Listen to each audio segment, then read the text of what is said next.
Jai Shri Ram. Rama's character traits. Know your Rama. Achara Prabhavo Dharma.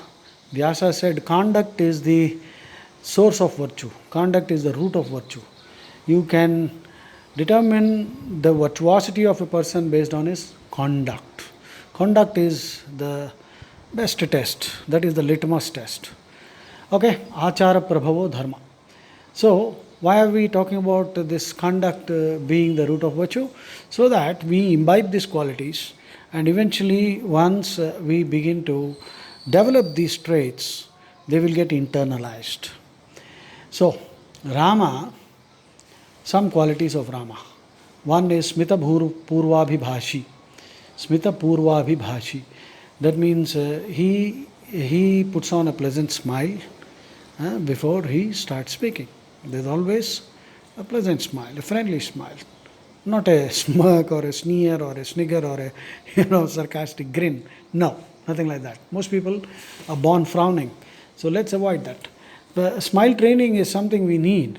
You might think that this is ridiculous, but in hotels, especially front office staff and staff who are in contact with customers, are sometimes given smile training, how to smile.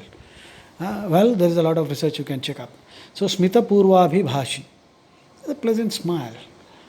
People are going through a lot of hell in their lives. So, if they see somebody with a pleasant face, a pleasant smile, a small lamp of hope is lit somewhere. So, please do that.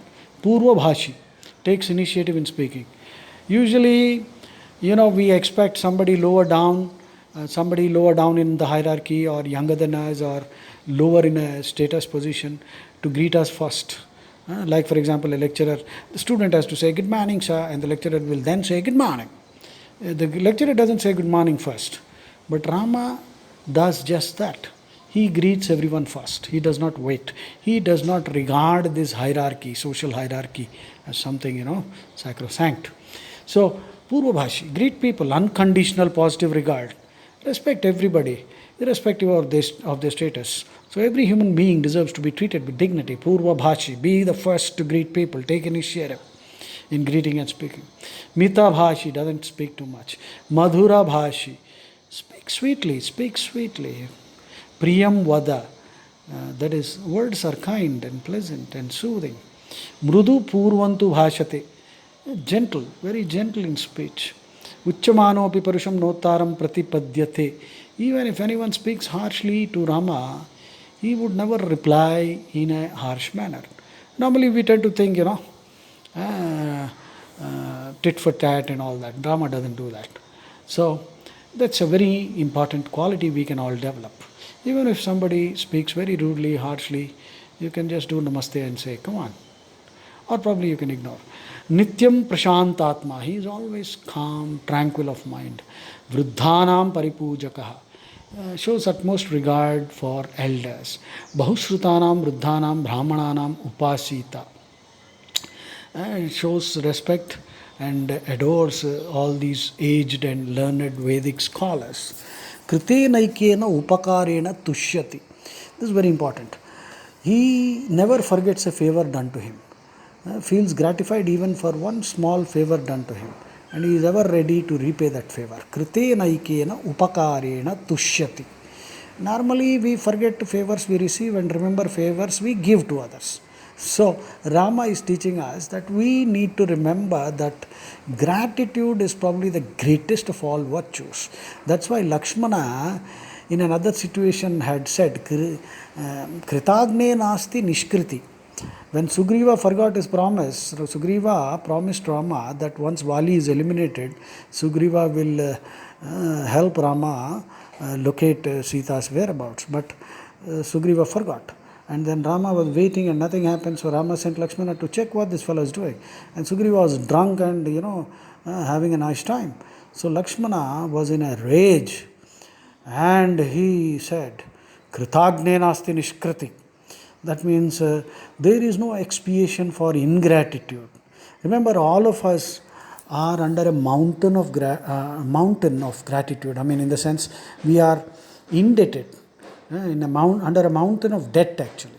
So we are indebted to millions of people. Our body is the result of food that we have consumed, and which means that so many farmers who cultivated the fields, the rice, the wheat, the vegetables, we have consumed all that. We have bought them, no doubt, but by paying some money to buy the goods, have we really repaid them for all the service that they have done to us? No. The clothes that you are wearing, the pant and shirt, which farm did it come from? You have no idea. Who was the farmer? Who were the people? There are a whole list of people involved in the production of that shirt and pant. You may have bought it for a few thousand rupees, but does that mean that you have really repaid your debt to all these people? No. So remember, as a human, we are under a mountain of debt. We are indebted to nature.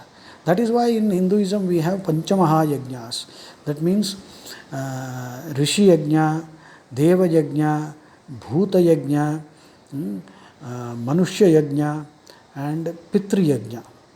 So Rishi Yajna is we must make every effort to learn the Bhagavad Gita and the Upanishads and the Vedas, because they struggle so hard. They sacrifice their lives to create a knowledge pool so that we will live better lives. So the minimum we can do is to study them and learn them, because they sacrifice their lives in acquiring the knowledge so that we can live a good life. But we are not making any serious effort to study the Bhagavad Gita. So that's called Rishi Yajna. You pay your debt to the rishis. And then Deva Yajna, the forces of nature, Krishna's bureaucracy. So make sure that you pay due respects. And you don't have to do any elaborate yajnas, by the way, in this case. And then Pitri Yajna, our forefathers, they have done so much for us, so we must respect them and live up to their ideals too. And then Bhuta Yajna, animals, feeding animals, not killing them, and please don't do that. Don't eat meat, because Mamsaha, the word Mamsaha means I will become you. That means the animal whom you are consuming, you will become that animal in the next birth, and the animal will have the pleasure of slitting your neck. This is what the Shastra says. That's why the word Mamsaha, Mamsamu, Mamsaha means I'll become you.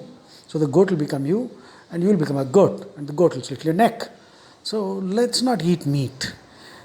So it's a tough choice, but then, well, think about it. So what else? And Bhuta Yajna and Manushya Yajna, Athidhi Yajna. So treat people with dignity, feed them wherever, whenever it's possible. So now we are coming back to, so where did we stop? Kritena ikena upakarena tushyati. Nasmarati apakaranam shatamapi. Rama never, recollects or brings to mind, takes to heart even 100 wrongs done to him, but at the same time he is very alert, apramattaha. Apramattaha means ever vigilant. You need to be vigilant. People may harm you, but it's all right, you can't, some people are like that, but we need not lose our temper. Na vigrahya katharuchi, never interested in quarrel-prone talks. Shushka vairam, unnecessarily, getting into arguments. He doesn't do that. Na virudha katharuchi, not interested in any unrighteous discourse, dharmic discussions and gossip and prajalpa. Prajalpa means, gossip, like a flibberty gibbet.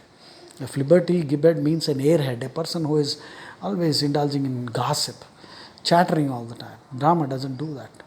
So conversation, please mind your conversation. What's the content of your conversation?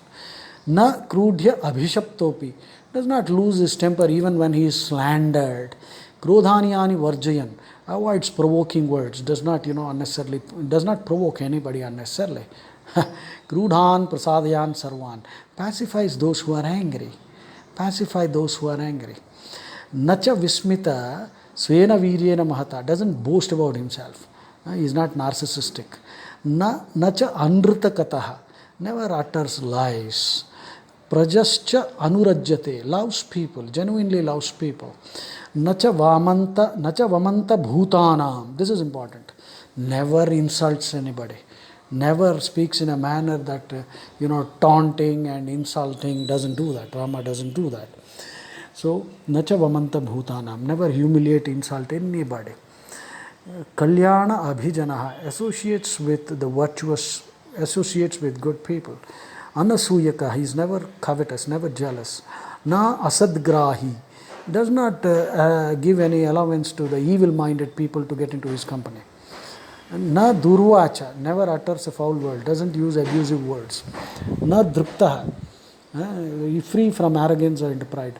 Manushyanam bhrasam bhavati dukkhitaha, is distressed by the sorrow of others. He feels genuine compassion, sympathy for people, because out of immaturity people increase their suffering. Sama dukkhaha, shares the sorrow of others. Piteva paritushyati, feels happy like a father if any prosperity comes to anybody. So he is very happy like a father. Piteva paritushyati, no jealousy there. Na alasaha, never lazy. Nistandri, doesn't procrastinate, does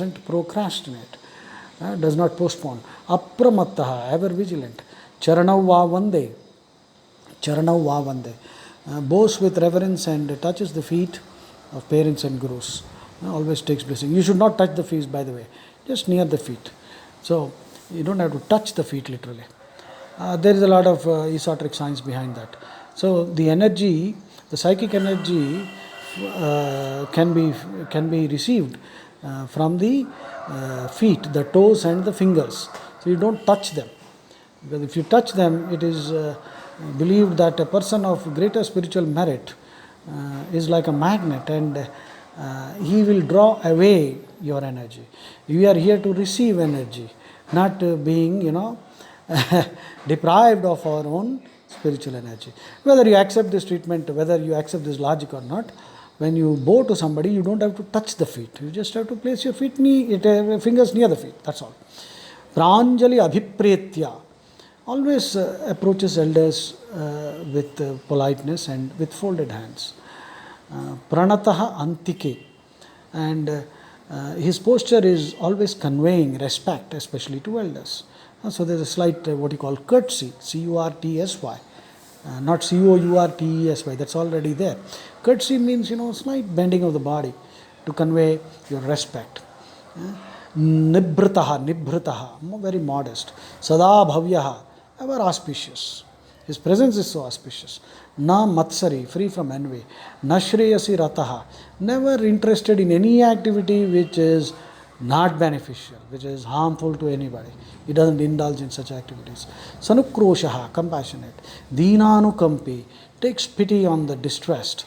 Nityam kushalam pariprachati, eager to know about the welfare of people. He constantly inquires about the welfare of people regularly.